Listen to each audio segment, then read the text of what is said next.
Hello friends, my self Manju. स्वागत है आपका जेआरएफ अड्डा चैनल पर। मैं हूं आपकी educator for CSI net chemical science और जेआरएफ अड्डा आपके लिए लेकर आया है सीएसआई नेट केमिकल साइंस का कंप्लीट कोर्स जो कि अवेलेबल है जेआरएफ अड्डा एप्लीकेशन पर।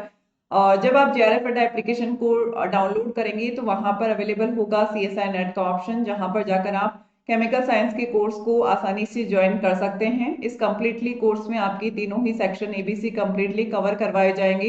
आपके लिए डाउट सेशन रखे जाएंगे, नोट्स और कंटेंट है वो आपको अवेलेबल करवाया जाएगा, क्वेश्चंस की प्रैक्टिस आपको करवाई जाएगी और इस कोर्स की जो वैलिडिटी है वो आपकी 1 साल के लिए रहेगी। और आज हम डिस्कस करने वाले हैं हाउ टू अटेम्प्ट गेट 2024 और क्या गेट एग्जाम की प्रिपरेशन की आपकी जो स्ट्रेटजी है वो किस तरीके की आपकी रहनी चाहिए।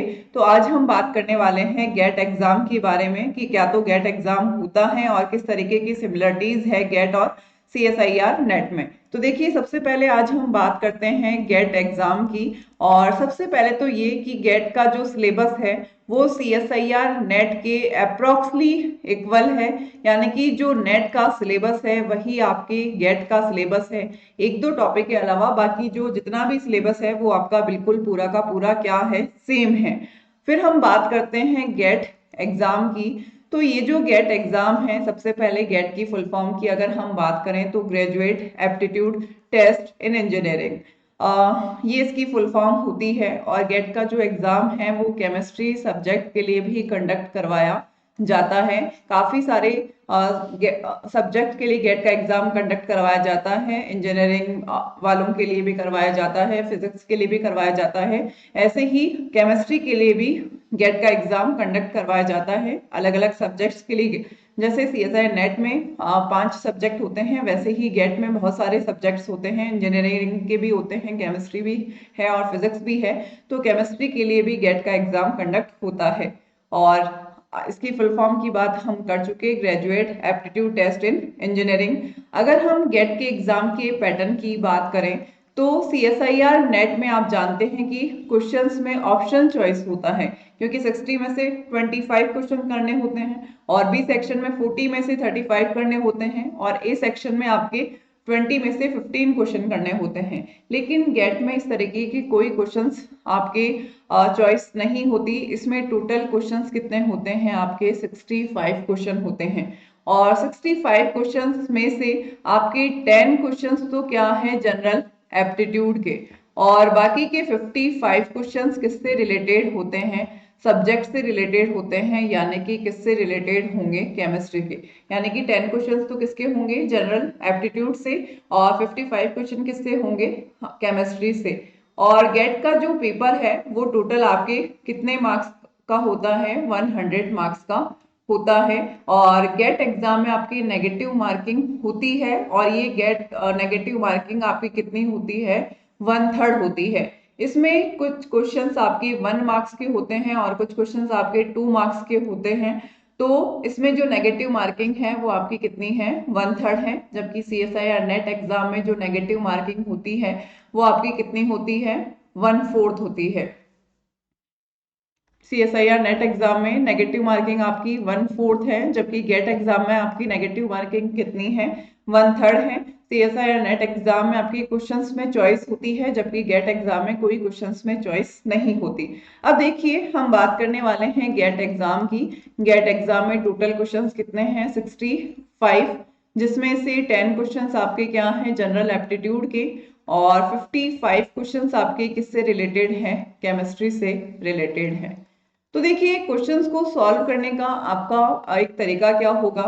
तो देखिए, सबसे पहले तो हम बात करते हैं कि अगर गेट एग्जाम में जो क्वेश्चंस का जो लेवल होता है, इसमें न्यूमेरिकल पोर्शन आपका ज्यादा होता है।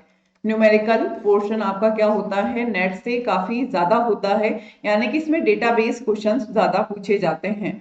और 10 क्वेश्चंस आपके किससे रिलेटेड है, जनरल एप्टीट्यूड से रिलेटेड है। देखिए, जब आप 55 क्वेश्चंस केमिस्ट्री की और 10 क्वेश्चंस आपको जनरल एप्टीट्यूड के सॉल्व करने हैं और टोटल टाइम ड्यूरेशन आपका क्या है, 3 आवर्स है। यानी कि 180 मिनट्स में आपको 65 क्वेश्चंस को क्या करना है, सॉल्व करना है। तो सबसे पहले तो आप किसके क्वेश्चन सॉल्व करेंगे, केमिस्ट्री के क्वेश्चंस को सॉल्व करेंगे।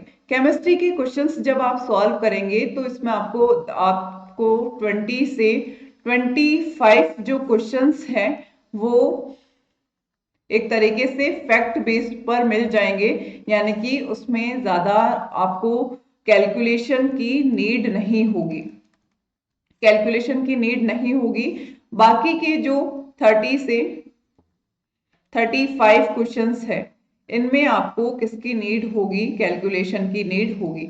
यानी कि इसके लिए जो टाइम लगेगा 20 से 25 जो क्वेश्चंस हैं इनको सॉल्व करने में एक तरीके से आपको कम टाइम लगेगा, और ये क्वेश्चंस आपके 20 से 30 मिनट्स में क्या हो जाएंगे, कंप्लीट। और इन क्वेश्चंस को अगर आप सॉल्व करेंगे तो आपको 60 टू 90 मिनट का क्या लगेगा, टाइम लगेगा। यानी कि सबसे पहले तो आपको फैक्ट पर बेस्ड क्वेश्चंस को सॉल्व करना है, उसके बाद आपको जिसमें न्यूमेरिकल डेटा बेस्ड क्वेश्चंस हैं उनको आपको क्या करना है, सॉल्व करना है। और लास्ट में आप 10 क्वेश्चंस यानी कि जनरल एप्टीट्यूड के क्वेश्चंस को क्या करेंगे, सॉल्व करेंगे।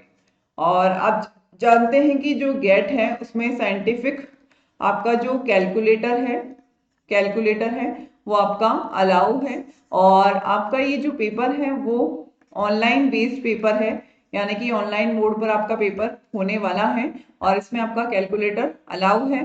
तो इसमें होगा क्या कि अगर आप एक तरीके से जो डेटाबेस क्वेश्चंस है उनमें आपको एक तरीके से इसमें जब आप गेट की प्रिपरेशन करते हैं तो आपको न्यूमेरिकल्स को ज्यादा से ज्यादा क्या करना है, सॉल्व करना है। क्योंकि गेट एग्जाम में जो मेन सिलेक्शंस का रोल होता है वो न्यूमेरिकल्स का ही है, तो न्यूमेरिकल्स क्वेश्चंस को आपको ज्यादा से ज्यादा सॉल्व करना है। और आपकी जो अगर हम बात करें गेट एग्जाम में आपकी अगर 20 से 25 मार्क्स आ जाते हैं तो आपका गेट क्या हो जाता है, क्वालिफाई हो जाता है। लेकिन गेट में क्वालिफिकेशन, नेट में तो केवल क्वालिफाई होना सफिशिएंट होता है, गेट में क्वालिफाई होने से कुछ नहीं होता। गेट में जो इम्पोर्टेंट होती है वो किसकी होती है, रैंक की इम्पोर्टेंस होती है। यानी कि अच्छी रैंक के लिए आपके जो मार्क्स है वो ज्यादा होने चाहिए। और अगर आपके 45 से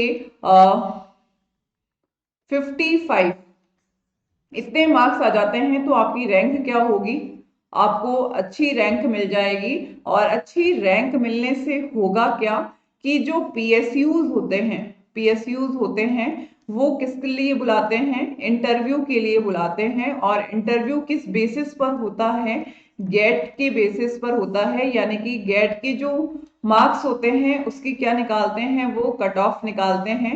यानी कि इसके लिए पीएसयूज अलग पेपर कंडक्ट नहीं करवाते, जो गेट का पेपर हो चुका है उसकी जो कट ऑफ है उसके बेसिस पर किस लिए बुलाते हैं, इंटरव्यू के लिए बुलाते हैं। और जितनी सीट्स होती है उसकी 4 गुना या 5 गुना इंटरव्यू के लिए बुलाते हैं। और गेट की स्कोर के बेसिस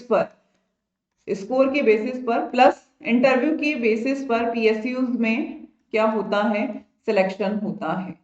यानी कि आपको गेट का बेनिफिट जब मिलेगा, गेट का बेनिफिट जब मिलेगा जब आपका जो स्कोर होगा वो बहुत ही क्या होगा, अच्छा होगा। एक तरीके से हम कह सकते हैं कि आपकी रैंक क्या होनी चाहिए, अच्छी होनी चाहिए। अदरवाइज केवल गेट क्वालिफाई होने से गेट का कोई बेनिफिट आपको नहीं मिलता, क्योंकि गेट का जो मेन बेनिफिट होता है वो पीएसयूज में इंटरव्यूज जो होते हैं उसमें सिलेक्शन होता है। आईआईटीज में जो रिसर्च फील्ड में जाते हैं उसमें भी इंटरव्यू के बेसिस पर जो गेट का जो स्कोर होता है उसके अकॉर्डिंग बुलाते हैं और इंटरव्यू के बेसिस पर सिलेक्शन होता है। और आईआईटीज में जब पीएचडी के लिए आप अप्लाई करते हैं तब भी गेट के स्कोर्स के बेसिस पर सिलेक्शन होता है। प्राइवेट सेक्टर में अगर जाते हैं तब भी वहां पर गेट के स्कोर्स के बेसिस पर आपका क्या होता है, सिलेक्शन होता है। और फॉरेन कंट्री में अगर आप एडमिशन लेते हैं तब भी वहां पर गेट के स्कोर्स के बेसिस पर आपका क्या होता है, सिलेक्शन होता है।